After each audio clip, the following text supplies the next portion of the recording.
తీతుకు రాసిన పత్రిక 2వ అధ్యాయం 11వ వచనం. ఏలయనగా సమస్త మనుషులకు రక్షణకరమైన దేవుని కృప ప్రత్యక్షమే. ఏలయనగా సమస్త మనుషులకు రక్షణకరమైన దేవుని కృప ప్రత్యక్షం. ప్రార్థన చేసుకుందాం. ఈ చిన్న వచనం చిన్నగా ధ్యానించాలి. ప్రభువా, మీకు స్తోత్రములు. ఇంతవరకు మమ్మల్ని అందరినీ రొట్టె విరుచుకుడికలో మీ ఆత్మ ద్వారా మమ్మల్ని నడిపించారు. మీకు స్తోత్రాలు. నేను చదువుకున్న ఈ వచనంపై మీ ఆశీర్వాదం ఉంచమని, చేరువచ్చిన మా అందరితో మీరే మాట్లాడమని, మీ ఆత్మ కార్యమును మా అందరిలో జరిగించమని, నిలబడిన నన్ను మరుగుపరచమని, మీ ఆత్మతో నింపమని మమ్మల్ని అందరినీ మీ కృపాహస్తాలకు అప్పగించుకుంటూ యేసు ప్రభు నామములో స్తోత్రాలు చెల్లించి ప్రార్థిస్తున్నాము తండ్రి, ఆమేన్. పౌలు తీతుకు రాసిన పత్రికలో నుండి మనం కొన్ని విషయాలు గత కొన్ని నెలలుగా వింటూ వస్తున్నాం. పోయినసారి మనం 2 ముఖ్యమైన విషయాలు విన్నాం. ఒకటి మాదిరికరమైన జీవితం, మాదిరికరమైన ఉపదేశం అని 2 మాటలు విన్నాం. కాబట్టి ఉపదేశం కన్నా ముఖ్యమైనది ఏంటంటే మాదిరికరమైన జీవితం. సేవకులు, పెద్దలు, విశ్వాసులు ఎంతోమంది ఉన్నారు. కానీ ముఖ్యంగా ఏంటంటే మాదిరి చూపించాలి. ఓ మాదిరికరమైన పెద్దగా, ఓ మాదిరికరమైన సేవకునిగా, మాదిరికరమైన విశ్వాసిగా మనము జీవించాలి. మనం చచ్చిపోయిన తర్వాత మన గురించి చెప్పుకునేటట్టుగా బతకాలి. చెడ్డగా కాదు, మంచిగా. వినండి బాగా. మనల నుంచి ఒకరైనా స్ఫూర్తి లేక ప్రేరణ పొందేటట్లుగా మనం ఉండాలి. అంటే నేను ఆ అంకుల్లాగా ఉండాలి, నేను ఆ ఆంటీలాగా ప్రార్థనా పరురాలుగా ఉండాలి, ఆ ఆంటీలాగా భక్తిగా జీవించాలి, ఆ అంకుల్లాగా మంచి ప్రార్థనని నేర్చుకోవాలి, ఆ అంకుల్లాగా బాగా దేవుని వాక్యం నేర్చుకోవాలని మన నుంచి ఇతరులు మనల్ని ఆదర్శవంతంగా తీసుకునేటట్లుగా మనం ఉండాలి. అది ఆలోచించాలి. అలా చెప్తున్నాను. సేవకులు, విశ్వాసులు, పెద్దలు ఎంతోమంది ఉన్నారు సంఘాల్లో, కానీ మాదిరికరమైన వారు లేదు. కానీ మనం మాదిరికరంగా ఉండాలి. అది మొదటి సంగతి. ఆ తర్వాత మాదిరికరమైన ఉపదేశం, మన ఉపదేశాలు కూడా మాదిరికరంగా ఉండాలి. ఆ తర్వాత దాసులు, యజమానులు, ఆ విషయాల గురించి విన్నాం. మనము దాసులుగా ఉంటే మనం నమ్మకంగా పనిచేసి మన యజమానులకు సంతోషాన్ని కలిగించాలి, కానీ వారికి నష్టాన్ని మనం కలిగించకూడదని పోయినసారి మనం విన్నాం. ఈ వారం మనం 11వ వచనం చదువుకున్నాం. మరలా చదువుతున్నాం చూడండి. ఏలయనగా సమస్త మనుషులకు రక్షణకరమైన దేవుని కృప ప్రత్యక్షమై అని మనం చదువుకున్నాం. వినండి, తీతు పత్రికలో 4 ప్రత్యక్షతలు ఉన్నాయి. ఇప్పుడు మనం చదువుకున్నది 2వ ప్రత్యక్షత. తీతు పత్రికలో మొత్తం 4 ప్రత్యక్షతలు ఉన్నాయి. మొదటిది ఏంటంటే మొదటి అధ్యాయం 4వ వచనం నేను చదువుతున్నాను చూడండి ఒకసారి. తీతుకు రాసిన పత్రిక 1వ అధ్యాయం 4వ వచనం. 4వ వచనం క్రింద నుండి 5వ లైన్ చూడండి. ఇప్పుడు మన రక్షకుడైన దేవుని ఆజ్ఞ ప్రకారము నాకు అప్పగింపబడిన స్వార్థ ప్రకటన వలన తన వాక్యమును యుక్త కాలములయందు బయలుపరచెను అని మనం చదువుతాం. తన వాక్యమును యుక్త కాలములయందు బయలుపరచెను. కాబట్టి మొదటి ప్రత్యక్షత ఏమిటంటే దేవుని వాక్య ప్రత్యక్షత. దేవుని వాక్య ప్రత్యక్షత. ఇప్పుడు మనం చదువుకున్నది 2వ అధ్యాయం 11వ వచనములో దేవుని కృప ప్రత్యక్షత. దేవుని కృప ప్రత్యక్షత. మూడవది ఏంటంటే 3వ అధ్యాయం 4వ వచనంలో ఉన్నది. మన రక్షకుడైన దేవుని యొక్క దయయు మానవుల ఎడల ఆయనకున్న ప్రేమయు ప్రత్యక్షమైనప్పుడు. మూడవది ఏంటంటే దేవుని ప్రేమ ప్రత్యక్షత, దేవుని వాక్య ప్రత్యక్షత, దేవుని కృప ప్రత్యక్షత, దేవుని ప్రేమ ప్రత్యక్షత. 4వది ఏంటంటే 2వ అధ్యాయం 13వ వచనంలో ఉన్నది. అనగా మహాదేవుడును మన రక్షకుడునైన యేసుక్రీస్తు మహిమ యొక్క ప్రత్యక్షత కొరకు ఎదురు చూచుచు. 4వది ఏంటంటే దేవుని మహిమ ప్రత్యక్షత, దేవుని మహిమ ప్రత్యక్షత. తీతు పత్రికలు 4 ప్రత్యక్షతలు మనం చదువుకున్నాం. దేవుని వాక్య ప్రత్యక్షత, దేవుని కృప ప్రత్యక్షత, దేవుని ప్రేమ ప్రత్యక్షత, దేవుని మహిమ ప్రత్యక్షత, 4 ప్రత్యక్షతల గురించి మనం చదువుతాం. ఈ సమయంలో మనము ఒక్క ప్రత్యక్షత గురించి మనం విందాం. అదేమిటంటే దేవుని వాక్య ప్రత్యక్షత. మొదటి అధ్యాయం 4వ వచనం మనం చదువుకున్నాం. ఇప్పుడు మన రక్షకుడైన దేవుని ఆజ్ఞ ప్రకారము నాకు అప్పగింపబడిన స్వార్థ ప్రకటన వలన తన వాక్యమును యుక్త కాలముల యందు బయలుపరచను. దేవుడు మానవులకు అనుగ్రహించిన కొన్ని ఆశీర్వాదాలు ఏంటంటే దేవుని వాక్యం, దేవుని కృప, దేవుని ప్రేమ, దేవుని మహిమ. ఇవన్నీ ఈ 4 కూడా దేవుడు మానవులకు అనుగ్రహించిన కొన్ని ఆశీర్వాదాలు. అయితే ఇందులో ప్రాముఖ్యమైనది ఏమిటంటే ఒకటి దేవుని వాక్యం. మనందరం ఇక్కడ కూర్చున్న మనందరం రక్షించబడ్డాము, యేసు ప్రభుని గురించి తెలుసుకోగలిగాము అంటే కారణం ఏంటంటే అది దేవుని వాక్య మూలంగానే. మనందరం దేవుని గురించి మనంతటా మనం ఏమీ తెలుసుకోలేదు, కానీ దేవుని వాక్యం మన వద్దకు రాగా ఆ దేవుని వాక్యం విని మనము నిజదేవుడెవరో, ఆయన యొక్క గుణలక్షణాలు ఏమిటో, ఆయన చేసిన రక్షణ కార్యం ఏమిటో మనం తెలుసుకొని ఆయనని మనం నమ్ముకోగలిగాం. కాబట్టి దేవుని వాక్యం ద్వారానే మనందరం రక్షించబడ్డాం. దేవుని వాక్యం చాలా అమూల్యమైనది అని దేవుని వాక్యం కూడా సెలవిస్తుంది. దైవ గ్రంథంలో దేవుని వాక్యానికి కొన్ని పోలికలు చెప్పబడ్డాయి, అవన్నీ మనకు తెలిసినవే. ఒకటి ఏమిటంటే దేవుని వాక్యం పాల వంటిది అని చెప్పాడు పేతురు మొదటి పత్రికలో. దేవుని వాక్యం పాల వంటిది అంటే పాలు తాగుతూ పిల్లలు ఎట్లా ఎదుగుతారో రక్షించబడిన ప్రతి విశ్వాసి దేవుని వాక్యం అనే పాలను త్రాగుతూ ఆత్మీయంగా దినదినము ఎదుగుతూ ఉంటారు. పాలు తాగితేనే ఆరోగ్యం, పాలు తాగితేనే ఎదుగుదల ఉండేది బాలులకు లేక శిశువులకు. కాబట్టి మనకి దేవుని వాక్యం అనే పాలు చాలా అవసరం. అంతేకాదు తర్వాత దేవుని వాక్యం ఆహారం అనే పోలికతో చెప్పబడింది. పాలు తాగడమే కాదు, తర్వాత ఆహారం కూడా తినాలి. ఇర్మియా గ్రంథంలో చెప్తాడు, దేవుని వాక్యం సుత్తి వంటిది, బండలను బద్దలు చేయు సుత్తి వంటిది మనం చదువుతాం. అంతేకాదు హెబ్రీ పత్రికలో మనం చదువుతాం, దేవుని వాక్యం ఖడ్గము వంటిది అని మనం చదువుతాం. ఇలాగున్న దైవ గ్రంథములో దేవుని వాక్యానికి కొన్ని పోలికలు చెప్పబడ్డాయి. అవన్నీ మన ఆత్మీయమైనటువంటి క్షేమం కొరకు, అందులో నుండి మనం పాఠం పొందడం కొరకు. దేవుని వాక్యంలో ఉన్న కొన్ని ముఖ్యమైన కొన్ని విశిష్టతలను మీకు తెలియచేయాలని నేను అనుకుంటున్నాను. దేవుని వాక్యం ద్వారానే మనం రక్షించబడ్డాం. దేవుని వాక్యం అనే స్వార్థ ద్వారా మనందరం పాపులమని గ్రహించి దేవుని వాక్యాన్ని అంగీకరించి మనం రక్షించబడ్డాం. దేవుని వాక్యం యొక్క విశిష్టత ఏమిటో కొన్ని వచనాలు చదువుతాం. 34వ కీర్తన చూడండి.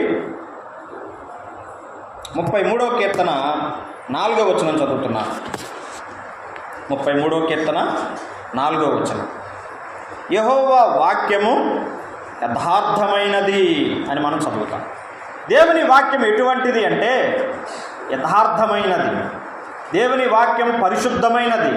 పాపిని పరిశుద్ధులుగా మార్చడానికి దేవుడు తన వాక్యాన్ని ఉపయోగిస్తాడు. కాబట్టి దేవుని వాక్యం యథార్థమైనది. సరి అయిన జీవితం లేకుండా అక్రమమైన జీవితం, అన్యాయంతో కూడిన జీవితం, యథార్థత లేని జీవితం జీవిస్తుంటే యథార్థమైన జీవితం జీవించడానికి దేవుని వాక్యం మనల్ని ప్రోత్సహిస్తుంది. దేవుని వాక్యం మనల్ని ప్రేరేపిస్తుంది. జత కీర్తనకారుడు చెప్తున్నాడు, దేవుని వాక్యం యథార్థమైనది. మరి రక్షించబడిన విశ్వాసిగా మనం ప్రతి దినం దేవుని వాక్యాన్ని చదువుతున్నామా? దేవుని వాక్యాన్ని వింటున్నామా? మనం ఆలోచించాలి. ప్రకటన గ్రంథం మొదటి అధ్యాయం 2-3 అధ్యాయాలు మనం చదువుతాము. చెవిగలవాడు ఆత్మ సంగములతో చెప్పుచున్న మాట వినుగాక అని మనం చదువుతాం. అంటే వినే చెవి ఉంటేనే మనం వినగలిగేది. చెవులుంటే వినలేదు. వినే చెవి ఉండాలి మనకి. దేవుని వాక్యము వినాలనే చెవితో మనం ఉంటే ఖచ్చితంగా దేవుని వాక్యం మనం వినగలుగుతాం. కానీ ఏదో అనాలోచితంగా కూర్చుని ఉంటే దేవుని వాక్యాన్ని మనం వినలేం. కాబట్టి మనం యెహోవా వాక్యం యథార్థమైనది. ఆ యథార్థమైన దేవుని వాక్యాన్ని మనం ప్రతిదినం తప్పక చదవాలి. దేవుని వాక్యాన్ని మనం వినాలి. 119వ కీర్తనలో దేవుని వాక్యాన్ని గురించి కొన్ని శ్రేష్టమైన మాటలు దేవుని ఆత్మ వ్రాయించాడు. ఆ వాటిలో మనం చదువుకుందాం కొన్ని వచనాలు. 119వ కీర్తన 9వ వచనం చదువుతాం. 119:9. దేవుని వాక్యం ఎటువంటిదో కొన్ని మాటలు చదువుకుందాం. 119:9. యవనులు దేని చేత తమ నడత శుద్ధిపరుచుకుందురు?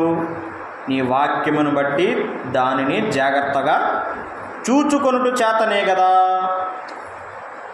విన్నారా ఈ మాట? దేవుని వాక్యం ఎటువంటిదంటే నడతను శుద్ధి చేసేది. అయితే ఇక్కడ యవనులు అనే మాట ఉపయోగించాం. నస్తులకే కాదు, ఏ వయసులో ఉన్నవారైనా సరే సరికాని నడత నడుస్తూ ఉంటే జీవితాన్ని లేక నడతను సరిచేసుకోవడానికి, శుద్ధి చేసుకోవడానికి దేవుని వాక్యమే ఆధారం.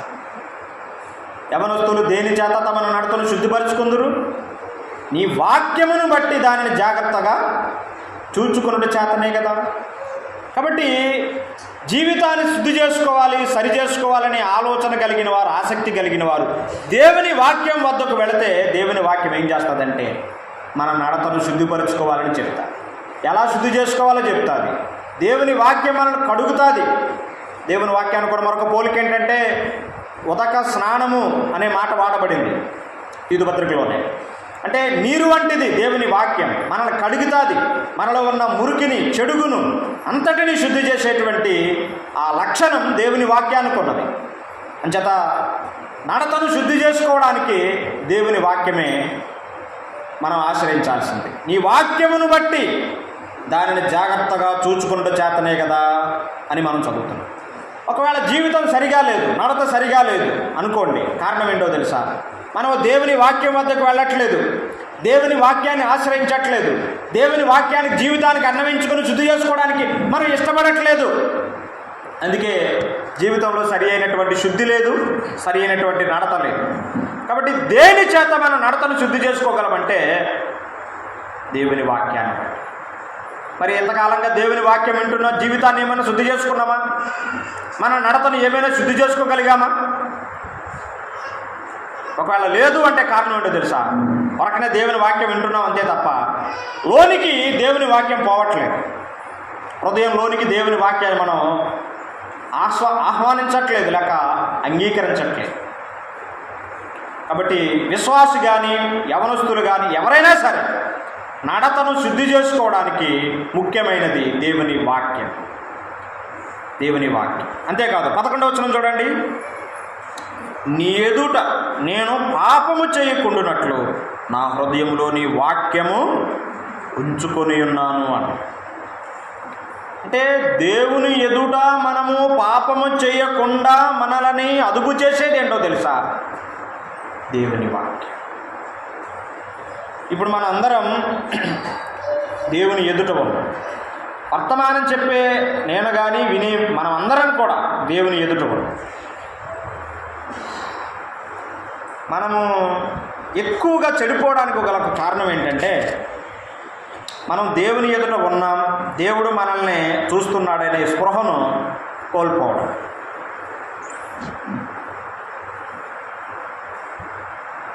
అప్పుడు మనం పాపం చేయకుండా ఉండడానికి దేవుని వాక్యం మనకు సహాయపడుతుంది, మనల్ని కాపాడుతుంది. దేవుని వాక్యం మనల్ని భద్రం చేస్తుంది. కొంతమంది విచ్చలవిడిగా ఉంటూ పాపం చేస్తూ ఉంటున్నారు అంటే కారణం ఏంటో తెలుసా? హృదయంలో దేవుని వాక్యం లేదు. ఇంట్లో బైబిల్ ఉండొచ్చు, హృదయంలో దేవుని వాక్యం లేదు. హృదయంలో దేవుని వాక్యం లేదు. అందుకే కొంతమంది భక్తి కలిగిన వారు దేవుని వాక్యం యొక్క అవసరతను గుర్తించి వారున్న స్థానిక సంఘానికి ఎక్కువగా దేవుని వాక్యాన్ని వినిపిస్తుంటారు. దేవుని వాక్యం లేదనుకోండి, దైవికమైన క్రమశిక్షణ ఉండదు, దైవ భయం ఉండదు, పాపం పట్ల సరైన అవగాహన ఉండదు.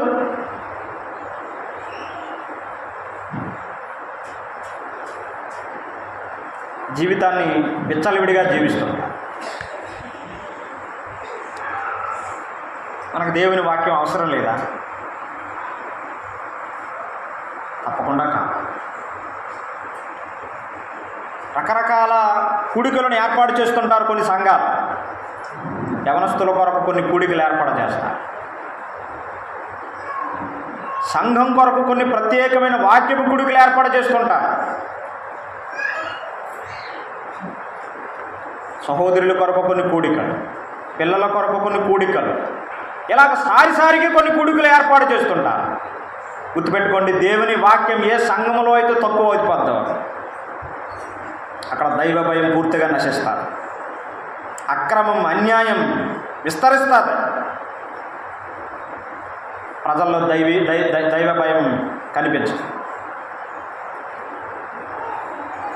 విశ్వాసులు కూడా పాడైపోతారు. కారణం ఏంటో మనం అర్థం చేసుకోవాలి. దేవుని వాక్యం లేకపోవడమే. దేవుని వాక్యం మనల్ని కాపాడుతుంది. దేవుని వాక్యం మనల్ని హెచ్చరిస్తుంది. దేవుని వాక్యం మనల్ని గద్దేస్తుంది, బుద్ధి చెప్తుంది. మనం దేవుని వాక్యానికి సరైన విలువనివ్వాలి.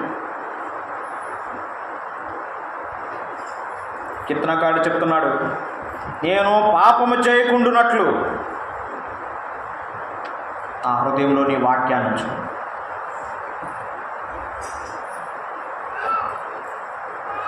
ఏ పాపంలో మనం సారిసారికి పడిపోతున్నాం?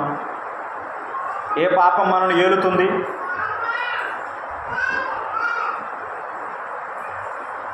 కారణం ఆలోచించండి. మన హృదయంలో దేవుని వాక్యం లేదు. ఇప్పుడు మనం వింటున్న దేవుని వాక్యాన్ని మనం హృదయంలో పెట్టుకోవాలి. హృదయంలో పెట్టుకోవాలి. దేవుని వాక్యం మన నడతను శుద్ధి చేస్తుంది.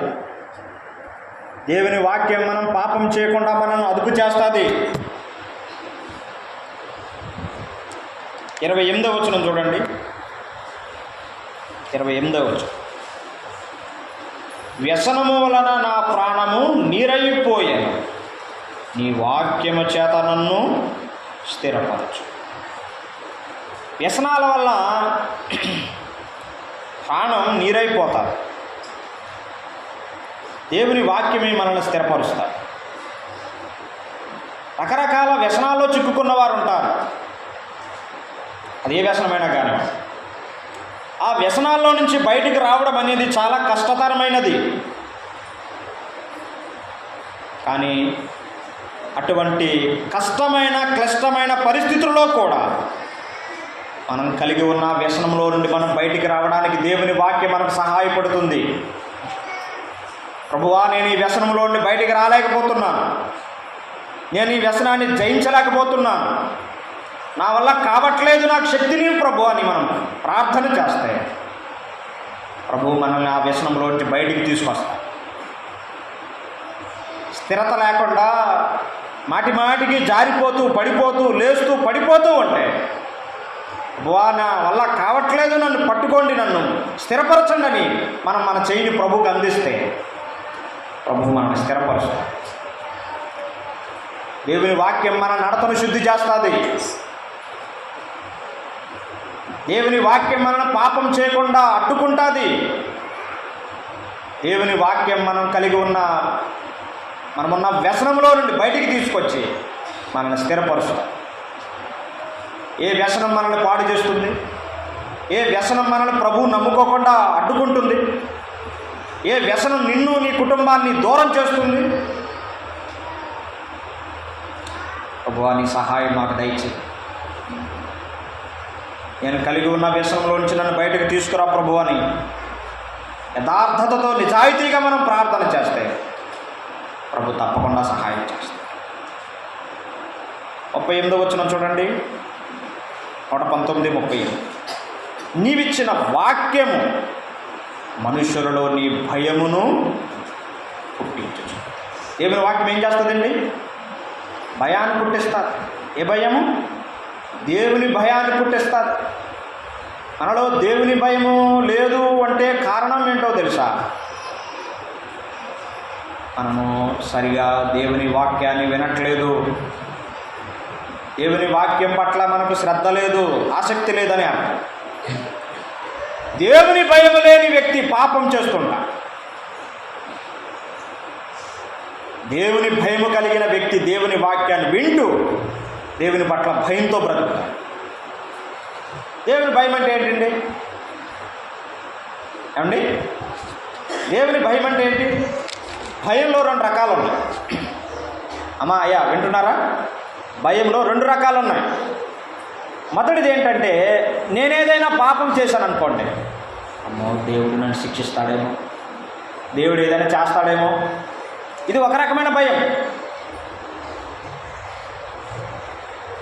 మరొకటి ఏంటంటే, అమ్మో నేను ఏదైనా పాపం చేశాను అనుకో, ప్రభువు దుఃఖపడతాడేమో, ప్రభువు బాధపడతాడేమో, ప్రభువుకు అవమానం కలిగించిన వాడిని అవుతానేమో అని భయపడడం మరో రకమైన భయం. ఈ 2 రకాలు ఏది సరైన భయం చెప్పండి?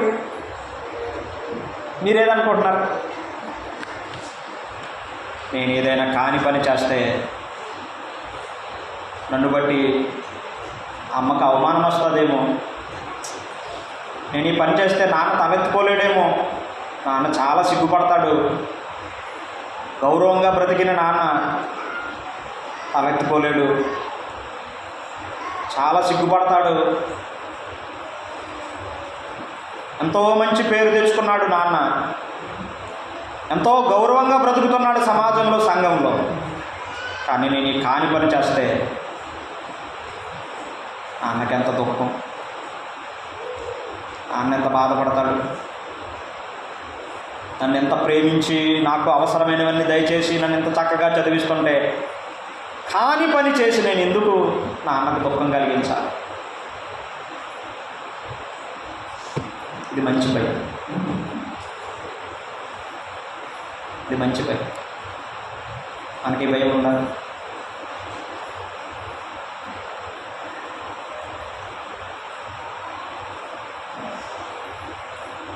అందులో సరి అయిన దైవ భయం లేదు. దేవుని భయం ఉంటే మన సంగతి సరే మరేలా ఉంది. అలా చెప్తున్నాను, దేవుని వాక్యం మనలో దైవికమైన భయాన్ని పుట్టిస్తుంది. ప్రతిదినం అందుకే దేవుని వాక్యం మనం చదవాలి. కొంతమంది ఆరాధన అయిన వెంటనే లేచి వెళ్ళిపోతూ ఉంటారు. ఇప్పుడు వాళ్ళకి దేవుని వాక్యం అవసరం లేదు, మరి ఏంటో సరే, బలహీనత ఉంటే వేరే, కొన్ని ముఖ్యమైన పనులు ఉంటాయి, ఇప్పుడు కూడా పర్వాలేదు, కానీ వాక్యం అవసరం లేనట్టుగా వెళ్ళిపోవడం మాత్రం తప్ప. మీకే నష్టం, ఎవరు వెళ్ళిపోతే వాళ్ళకే నష్టం.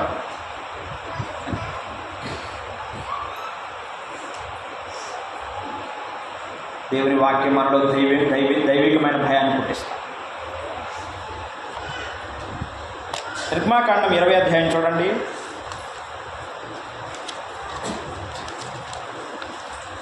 నిర్గమాకాండం 20వ అధ్యాయం 20వ వచనం చదువుతున్నాను. 20. అందుకు మోషే ఇశ్రాయేలు ప్రజలతో చెప్తున్నాడు, భయపడకుడి, మిమ్మును పరీక్షించుటకును మీరు పాపము చేయకుండానట్లు ఆయన భయము మీకు కలుగుటకును దేవుడు ఏం చేశానని ప్రజలతో చెప్పాడు. కాబట్టి మనం పాపం చేయకుండా, అమ్మాయా మనం పాపం చేయకుండా మనం అడ్డుకునేది ఏంటంటే దేవుని భయం. దేవుని భయం. ఒకవేళ మనం పాపం చేస్తూ ఉన్నామనుకోండి, మనకేం లేదు, ఏమండి, దేవుని భయం లేదు, దేవుని భయం లేదు మనకు. అందుకే ఇంకా ఎవరు దేవుని భయం లేకపోతే ఇంకెవరి భయం ఉండదు. పెద్దల భయం ఉండదు, నాన్న భయం ఉండదు, అమ్మ భయం ఉండదు, ఎవరి భయం ఉండదు. విచ్చలవిడిగా జీవిస్తారు. మనము పాపము చేయకుండా దేవుని భయం మనకు అవసరమని ఇక్కడ నేర్పిస్తున్నాం. కీర్తన 4 చూడండి. 4వ కీర్తన.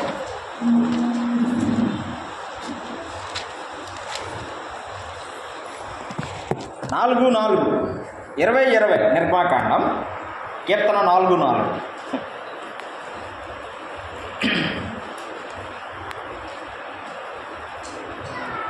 భయమునుంది పాపము చేయకుడి. అంటే దేవుని భయం ఉంటే మనం పాపం చేయం, దేవుని భయం లేకపోతే పాపం చేస్తాం. అయితే పాపం చేస్తున్న నీవు నేను మనకి దేవుని భయం లేదు. కాబట్టి మనలో దేవుని భయాన్ని పుట్టించేది ఏంటి? దేవుని వాక్యం. దేవుని వాక్యం. మధ్యాహ్నం దేవుని వాక్యం వింటున్న మనం ఒక ప్రశ్న వేసుకుందాం. మరొక ప్రశ్న, దేవుని వాక్యం వింటున్న నాకు దేవుని భయం ఉన్నదా? దేవుని భయం ఉన్నదా? దేవుని భయం ఉంటే అమ్మ భయం, నాన్న భయం, పెద్దల భయం, అందరి భయం ఉంటుంది. దేవుని వాక్యం మనకు దేవుని భయాన్ని పుట్టిస్తా.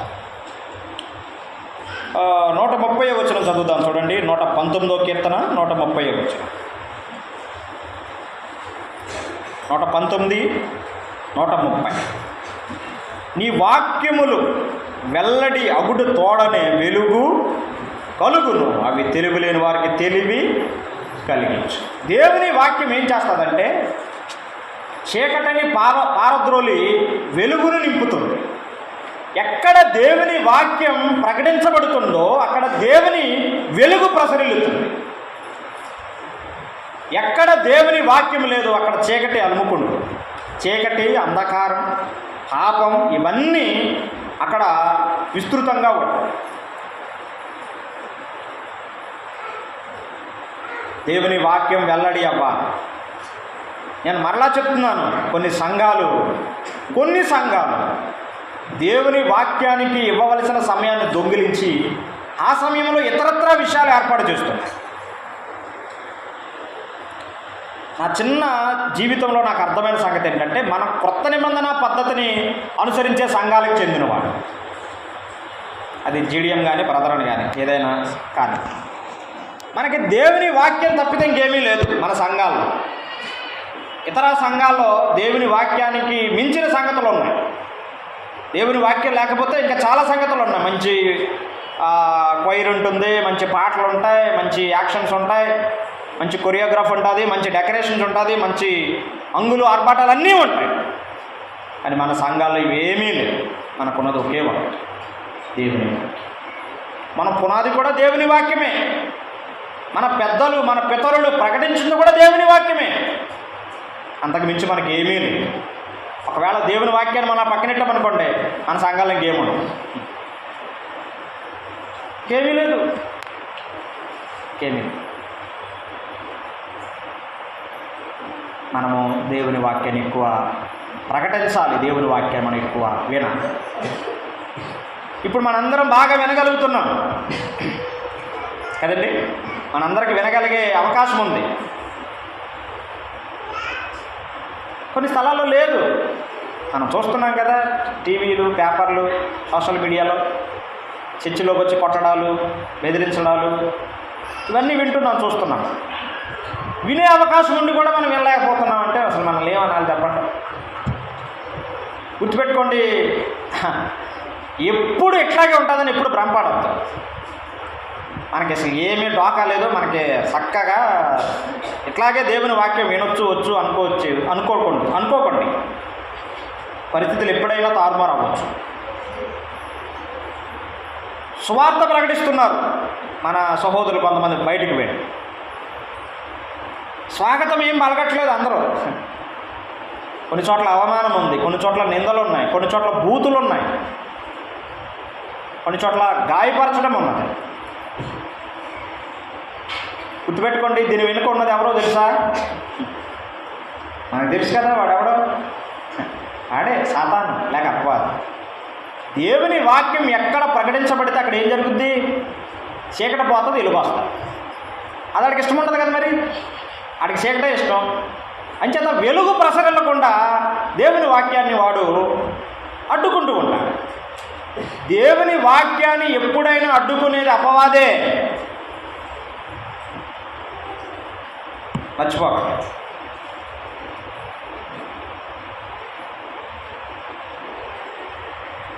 మనము దేవుని వాక్యాన్ని ఎక్కువ ప్రకటించాలి. నేను మరలా చెప్తున్నాను, మనకు అవకాశం ఉంది. గతంలో మనం ఊర్లోకి వెళ్ళేవాళ్ళు, ఏదో ఒక వీధిలో నుంచుని ఒక కీర్తన పాడి ఒక చిన్న సువార్త చెప్పి వచ్చేవాళ్ళు.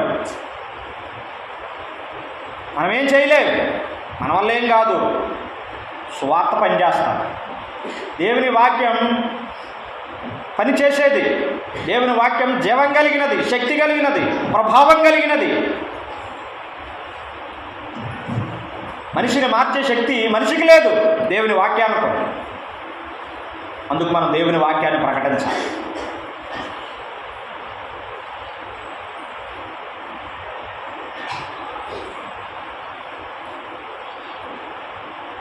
అపార్థం చేసుకోవద్దు, మీరు సరిగా ఆలోచించండి. సంఘానికి దేవుడిచ్చినటువంటి ఒక ముఖ్యమైన భారం ఏంటో తెలుసా? సువార్త ప్రకటన. యేసుప్రభు ఏం చెప్పాడు? వాడు మీరు వెళ్ళి సమస్త మనుషులను నాకు శిష్యులుగా చేయండి, నమ్మి బాప్తిసం పొందినవాడు రక్షించబడతాడు, నమ్మని వాని శిక్ష విధించబడతాదని చెప్పమని చెప్పాడు. అని చెప్పాలి.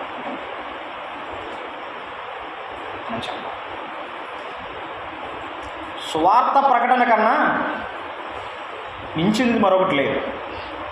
దీనివల్ల సంఘాలు ఏం చేస్తున్న ఒక గొప్ప తప్పిదం ఏంటంటే, సొమ్మును ఎక్కువగా మందిరాల నిర్మాణం కొరకు వాడుతున్నారు. కోట్లు పెట్టి కడుతున్నారు మందిరాలు. లోపలంతా చీకటే, లోపలంతా చీకటే. కోట్లు పెట్టి కడుతున్నారు. సువార్త ప్రకటన పక్కన పడేశారు.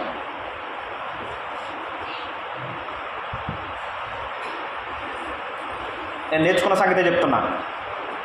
మనం ఆదివారము ప్రభువుకి ఇచ్చిన ప్రతి రూపాయి కూడా ప్రభువుదే.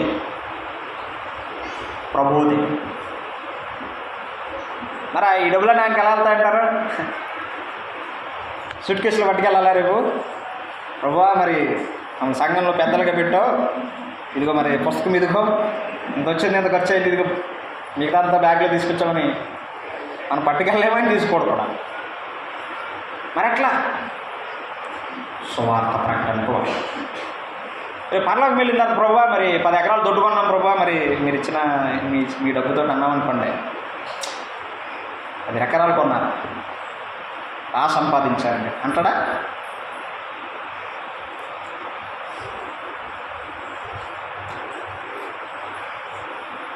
ఇదిగో ప్రభువా నీవిచ్చిన సొమ్ము ఉపయోగించి 10 ఆత్మలను మేము మీ కొరకు సంపాదించగలిగాం. ఇదిగో చిన్న కూడికలు ఏర్పాటు చేశాం, సువార్తను ప్రకటించాం, 10 మంది ప్రభువు మిమ్మల్ని నమ్ముకున్నారు నాయన. ఇదిగో మీరు ఇచ్చిన సొమ్ముని ఇలా మేము వాడాం ప్రభు. వెరీ గుడ్, మంచి పని చేశారు మీరని ప్రభు మెచ్చుకున్నారు. ప్రభు సొమ్మును ప్రభు కొరకే వాడా. మన భోజనాల కోసం కాదు, మన కోసం మనం ఖర్చు పెట్టి మనం ఇచ్చి మనమే తింటున్నాం. సరైన పద్ధతి కాదు. అది మన సొమ్ము కాదు, అది దేవుని సొమ్ము. దేవుని సొమ్మును మన అవసరాల కొరకు, మన అక్కర్ల కొరకు మనం వాడాలి. ఎక్కువగా దేవుని కొరకే వాడాలి. అది మాత్రం మనం మర్చిపోవాలి. దేవుని వాక్యం ఎక్కడ ప్రకటించబడుతుందో అక్కడ చీకటి పోయి వెలుగు వస్తాయి. ఒకసారి లోపల చూసుకోండి, మన హృదయంలోనికి ఏముంది లోపల, చీకట వెలుగా?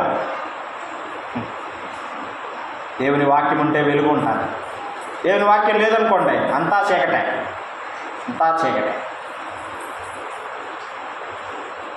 దేవుని వాక్యాన్ని హృదయంలోకి అంగీకరించండి, చీకటి పోతుంది. నీ వాక్యము వెల్లడి అగుడు తోడనే వెలుగు కలుగు. ఇంకేం చేస్తారు దేవుని వాక్యం? తెలివి లేని వారికి తెలివి కలిగిస్తుంది. దేవుని వాక్యం ద్వారా మనకి తెలివి కలుగుతుంది. 50 వచనం చూడండి, 119:50. 50 వచనం చూడండి. నీ వాక్యము నన్ను బ్రతికించి ఉన్నది, నా బాధలు ఇదే నాకు నెమ్మది కలిగించుచున్నది. దేవుని వాక్యం ద్వారా ఎన్ని ప్రయోజనాలు చూడండి.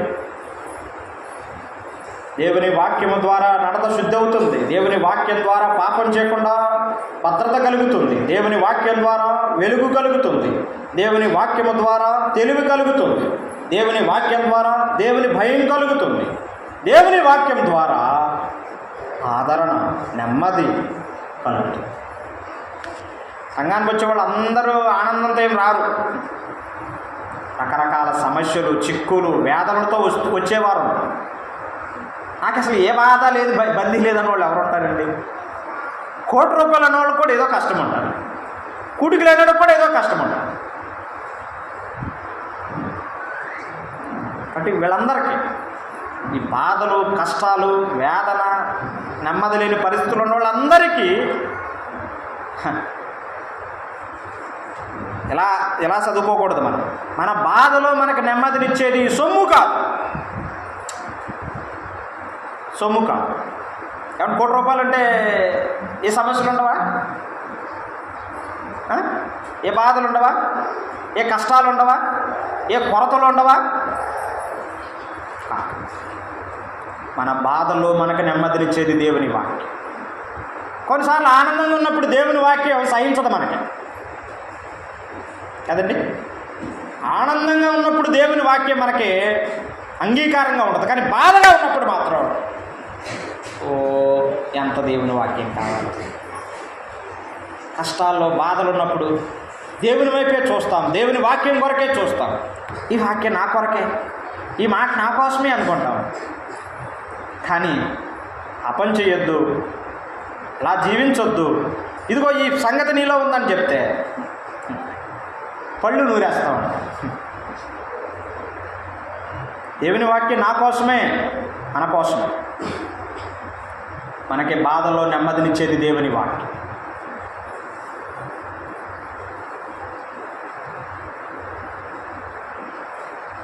దేవుని వాక్యమే మనల్ని బ్రతికించేది. దేవుని వాక్యమే మనకు నెమ్మదిని అనుగ్రహించేది. 103వ వచనం కూడా చూడండి. మనకు తెలిసిన వచనాలే మనం చదువుకుంటున్నాం. 103వ వచనం,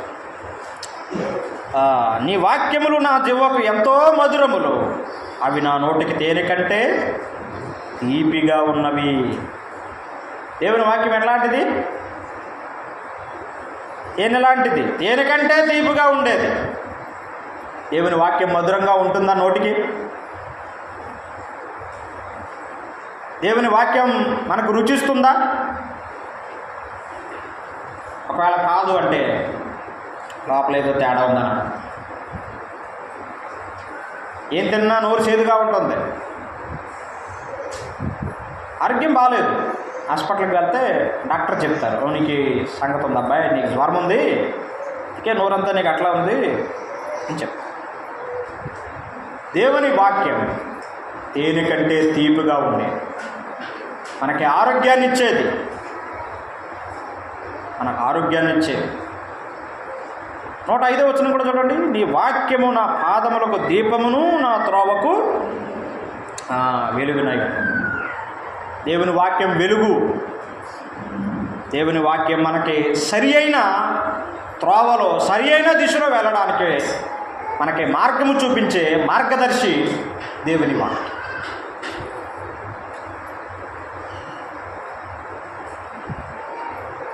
ఇంత మంచి వాక్యాన్ని దేవుడు మనకు అనుగ్రహించాడు. మనం ఎంత ధన్యులు. దేవుడు తన వాక్ ప్రత్యక్షతను ప్రభు మనకు అనుగ్రహించాడు. ఆయన తన సువార్త ప్రకటన వలన యుక్త కాలముల యందు దేవుడు తన వాక్యాన్ని మనకు బయలుపరిచాడు. ఆయన వాక్యం విని మనం ఎంత ధన్యులం, భాగ్యవంతులం. ఆలోచించాం. వచ్చిన చదువుకుందాం చూడండి. రాజుల మొదటి గ్రంథం 10వ అధ్యాయం చూడండి. రాజుల మొదటి గ్రంథం 10వ అధ్యాయం 8వ వచనంలో షాబా దేశపు రాణి సొలొమోను దగ్గరికి వచ్చింది. సొలొమోను మాటలు వినడానికి, ఆయన కీర్తిని గురించి, యెహోవా నామాన్ని గురించి, సొలొమోను కలిగిన కీర్తిని గురించి వినడానికి, శోధించడానికి వచ్చింది. వచ్చి సొలొమోను ఎట్లా అంటుందా? 8వ వచనం, నీ జనులు భాగ్యవంతులు, నీ ముందర ఎల్లప్పుడూ నిలిచి నీ జ్ఞాన వచనములను వినుచుండు నీ సేవకులను భాగ్యం. ఆహా, నీ సేవకులంత భాగ్యవంతులు. ఎక్కడి నుంచో శాబా దేశాల నుంచి వచ్చాను నీ మాటలు వినడానికి. జీవితకాలం నేను ఉండలేను, మళ్ళీ వెళ్ళిపోవాలి నా దేశానికి. ఏదో రోజు ఉంటాను, 2 రోజులు ఉంటాను, నీ మాటలు వింటాను. ఆహా, నీ మాటలు ఎంత జ్ఞానం కలిగినవి, దేవుడు ఎంత జ్ఞానవంతుడు, నీకెంత జ్ఞానాన్ని ఇచ్చాడని చెప్పి దేవుడిచ్చిన జ్ఞానాన్ని ఆమె ప్రశంసించి ఇటువంటి జ్ఞానపు మాటలు నిత్యము వినేటువంటి నీ జనులు ఎంత భాగ్యవంతులు, ఎంత భాగ్యవంతులు అని ఆమె చెప్పి, సొలొమోను మాటలు విని వాళ్ళే అంత భాగ్యవంతులైతే సొలొమోను కన్నా శ్రేష్ఠుడైన ప్రభు మనకి వ్రాయించిచ్చినటువంటి జీవపు గ్రంథాన్ని వినేటువంటి మనమెంత భాగ్యవంతులు, వాళ్ళకంటే భాగ్యవంతులు కాదంటారా? మీరు కాదన్నా సరే అది అవును. సొలొమోను మాటలు విని వాళ్ళకన్నా మనమే భాగ్యవంతులు.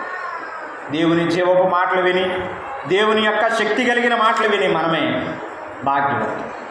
అంతేకాదు, ఈ వచనం కూడా చదువుతాం. లూకాసు వార్త 3వ అధ్యాయం చూడండి. లూకాసు వార్త 3వ అధ్యాయం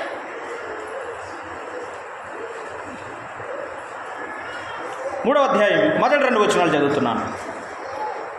తిబెరి కైసరు ఏలుబడిలో 15వ సంవత్సరమందు యోదయాకు పొంతి పిలాతు అధిపతిగాను, గలిలయకు హేరోదు చతుర్థాధిపతిగాను, ఇతూరయ త్రకోనీతి దేశములకు అతని తమ్ముడైన ఫిలిప్పు చతుర్థాధిపతిగాను, అబీలేనే దేశములకు లుసానియా అధిపతిగాను, అన్నయు కైపయు ప్రధాన యాజకులుగాను ఉన్న కాలమున అరణ్యములోనున్న జకర్యా కుమారుడైన యోహాను నద్దకు దేవుని వాక్యము వచ్చింది. మొదటి 2 వచనాలలో ఒక ఆరుగురు గురించి చెప్పాడు. వాళ్ళు చాలా ముఖ్యమైన వారు, వాళ్ళు అధిపతులు, వాళ్ళు అధికారులు, వాళ్ళ పేర్లు కూడా అక్కడ చెప్పాడు. చాలా వారు సమాజం రీతిలో చెప్పాలంటే చాలా యోగ్యులు, వాళ్ళు చాలా ఉన్నతమైన వారు. కానీ వాళ్ళందరినీ దాటుకుని దేవుని వాక్యం ఎవరి వద్దకు వచ్చిందండి? అరణ్యములోనున్న జకర్యా కుమారుడైన యోహాను నద్దకు దేవుని వాక్యము వచ్చింది. ఎంతమందిని దాటుకుని దేవుని వాక్యం యోహాను నద్దకు వచ్చిందో చూడండి. దాని అర్థమేంటి? మనలాంటి దౌర్భాగ్యుల వద్దకు, మనలాంటి అల్పులం, అయోగ్యులం, తృణీకరించబడిన వారం, ఎన్నిక లేని వారం, ఏ యోగ్యత లేని మన వద్దకు దేవుని వాక్యం రావడం మనమంతా ధన్యులం. ఆలోచించాలి. మనకంటే యోగ్యులు, మనకంటే సమాజ రీతిలో చాలా గొప్ప గొప్ప వ్యక్తులు ఉన్నారు లోకంలో. వారెవరి వద్దకు రాని దేవుని వాక్యం మన వద్దకు దేవుని వాక్యం రావడం, మనం దేవుని వాక్యాన్ని వినడం, మనమంతా భాగ్యవంతులం. దేవుని దృష్టిలో దేవుడు మనకు అనుగ్రహించినటువంటి ఆ గొప్పతనం ఎటువంటిదో మనం ఆలోచించాలి. ఇటువంటి దేవుని వాక్యం మాటలు వినే అవకాశం ప్రభు మనకు అనుగ్రహించడం, మనమంతా ధన్యులము. ఆలోచించాలి.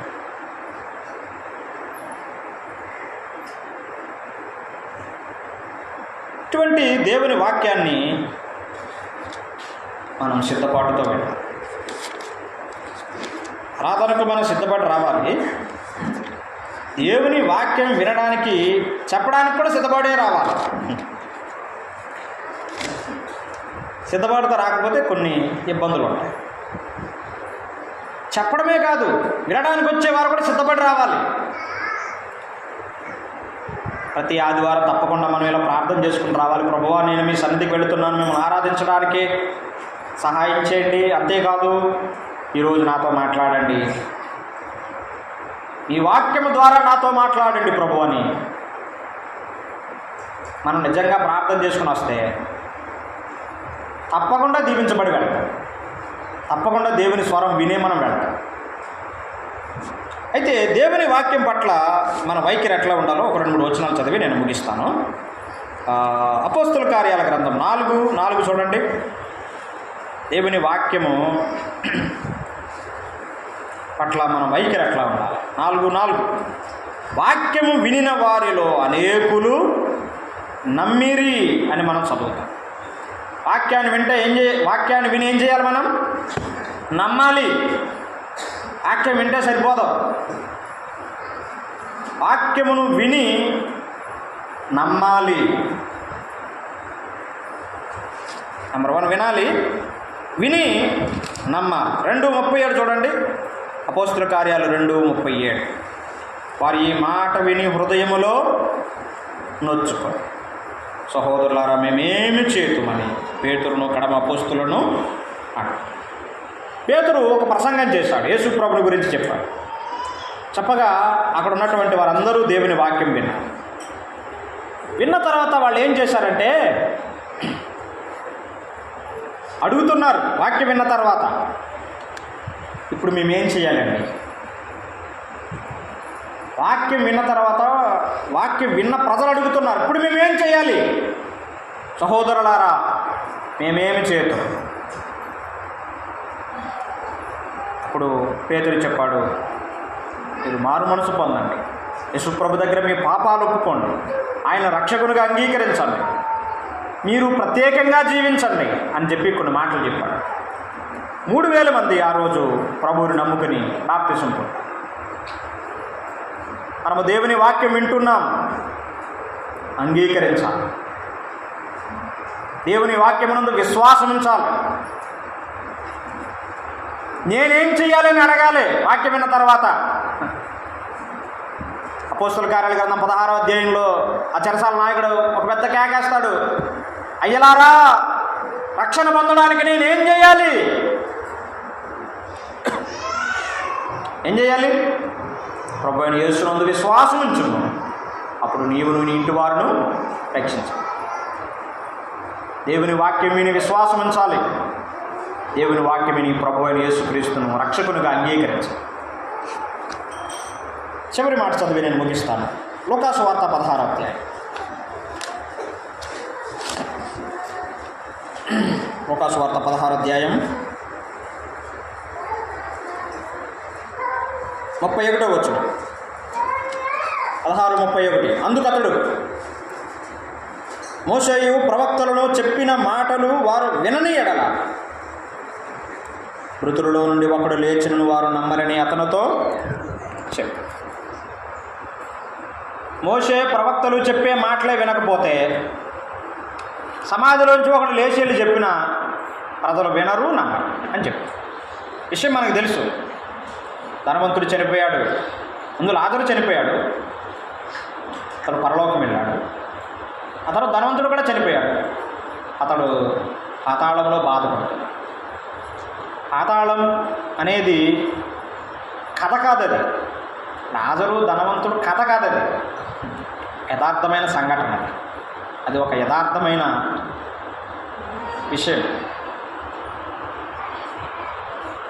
లాజరు పరలోకంలో ఉన్నాడు, పరదేశంలో ఉన్నాడు.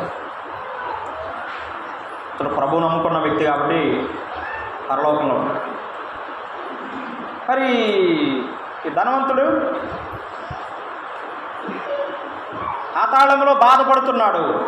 ధనవంతుడే కానీ పాతాళంలో బాధపడుతున్నాడు. నాకు ఈ భాగమంతట్లో నన్ను విస్మయానికి గురి చేసిన ఒక మాట మీకు చదువుతాను, చూడండి. 24వ వచనం చూడండి. 16:24 మీరు చదవండి ఆ మాట. ఏమనుంది? తండ్రివైన అబ్రహామా. పాతాళంలో ఉన్నది ఎవరండి? అబ్రహాం కొడుకు. అబ్రహాం కొడుకు పాతాళానికి వెళ్ళాడండి. వాక్యం విని యేసు ప్రభుని నమ్ముకోకపోతే వెళ్ళేది అక్కడికే. ఇంతకాలంగా దేవుని వాక్యం వింటూ కూడా మనసును మార్చుకోకుండా, మారు మనసు పొందకుండా, హృదయాన్ని కఠినం చేసుకుంటే వెళ్ళేది అక్కడికి. వెళ్తే మళ్ళీ వచ్చేదేమి ఉండదు, ఇంకా అక్కడే. అబ్రహాము పరలోకంలో ఉన్నాడు, అబ్రహాం కుమారుడేమో పాతాళంలో యాతన పడుతుంది. అమ్మా అయ్యా, ఒకసారి ఆలోచించండి. ఇక్కడ ఉన్నవారిలో కొంతమంది ప్రభు నమ్ముకున్నారు, మంచిది. మన కుటుంబంలో ఉన్నవాళ్ళ పరిస్థితి ఏంటి? భార్య నమ్ముకుంది, భర్త నమ్ముకున్నాడా? భార్య వస్తుంది మందిరానికి, భర్త వస్తాడా? మీరు పరలోకంలో ఉంటారు. నమ్మరుగా, నమ్మని వారు పాతాళంలో. మీరు ఆలోచించుకోండి. తల్లిదండ్రులారు ఆలోచించండి. మీరు ప్రభువు నమ్ముకున్నారు, చాలా మంచి సంగతి. మీ పిల్లలు ప్రభువు నమ్మకపోతే మీరు పరలోకంలో, మీ పిల్లల పాతాళం. అప్పుడు ఏడిస్తే ఏమి ఉపయోగం లేదు. ఇప్పుడు ఆయన ఏడిస్తే కొంతైనా ఉపయోగం. ఇప్పుడైనా ఏడవాలి. ప్రభువా కరుణించు, రక్షించు, వేదనతో ప్రార్థన చేయాలి. కుటుంబం అంతా పరలోకంలో ఉంటే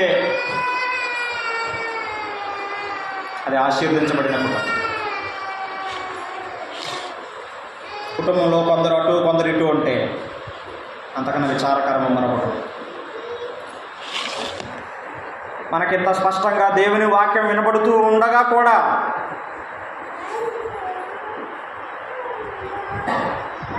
నిర్లక్ష్యం చేస్తే తప్పించుకోలేదు. యేసు ప్రభు మనల్ని ప్రేమిస్తున్నాడు.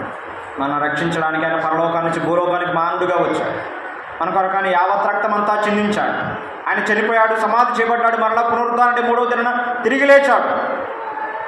ఇక నువ్వు చేయాల్సింది ఏమీ లేదు. ప్రభువా నేను పాపిని, నన్ను నీ రక్తంలో కడు, నన్ను క్షమించు, నన్ను రక్షించాలి. నీ నోరు తెరిచి వచ్చిన ప్రార్థన చేస్తే ప్రభువు నిన్ను క్షమించి నేను రక్షిస్తాను. నీవు నిత్య జీవానికి వారసురాలు అవుతావు. లేదు అనుకుంటే ఆ ధనవంతుడు వలె పాతాళాన్ని నువ్వు ఎదుర్కొనక తప్పదు. ప్రార్థన చేసుకుందాం. రక్షించబడిన విశ్వాసులుగా ప్రభువు మనకు కొన్ని మాటలు చూపించాడు. దేవుని వాక్యం మనను శుద్ధి చేసేది, మన నడతను శుద్ధి చేసేది, దేవుని భయాన్ని మనలో పుట్టించేది, వెలుగును కలిగించేది, ఆదరణనిచ్చేది, నెమ్మదినిచ్చేది, ఆరోగ్యమిచ్చేది దేవుని వాక్యం. ఇంకా ప్రభువు నమ్మని నీకు దేవుని వాక్యం నీకు రక్షణ అనుగ్రహించి రక్షణ వాక్యాన్ని నీవు అంగీకరించు. ఆయన వాక్యాన్ని త్రోసేయ. నీ వరకు వచ్చిన ఈ స్వార్థ వాక్యమును నీవు అంగీకరించు. నన్ను రక్షించు, నన్ను క్షమించు అనే ప్రార్థన నీ జీవితాన్ని, నీ గమ్యాన్ని పూర్తిగా మార్చేస్తాయి. ఇవి చేసే ఒక చిన్న నిర్లక్ష్యమే నిన్ను తీరని నష్టానికి, తీరని బాధకు గురి చేస్తా.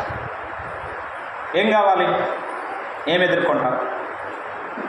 ప్రభువునా లేక పాతాళం?